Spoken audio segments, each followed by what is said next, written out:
Praėjusiais metais Lietuvoje užfiksuoti 2 katastrofiniai, 18 meteorologinių ir 12 hidrologinių stichinių reiškinių, pranešė Aplinkos ministerija.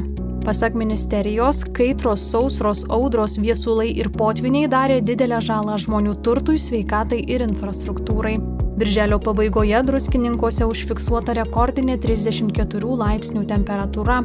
Liepą Kelmės ir Šiaulių rajonus siaubė viesulai, kai vėjo greitis siekė 60–70 m/s. 2024 taip pat pasižymėjo ypač dažnais ir stipriais vėjais, kurie siautė visoje šalyje, pridarydami žalos namams, elektros tinklams ir viešajai infrastruktūrai. Praėję metai šalyje tapo šilčiausiais per visą meteorologinių stebėjimų istoriją.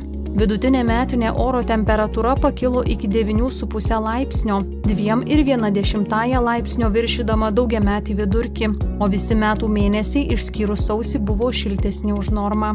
Ministerijos duomenimis karštų dienų, kai temperatūra viršija 30 laipsnių skaičius per pastaruosius dešimtmečius išaugo daugiau nei 3 kartus, o šaltų dienų, kai temperatūra nukrenta žemiau -20 laipsnių, sumažėjo beveik perpus. Prognozuojama, kad šimtmečio pabaigoje Lietuvoje dienų su itin gausiais krituliais skaičius padidės nuo dabartinių 14–16 iki 18–20 per metus, o tai reikš didesnį potvinių ir poplūdžių pavojų.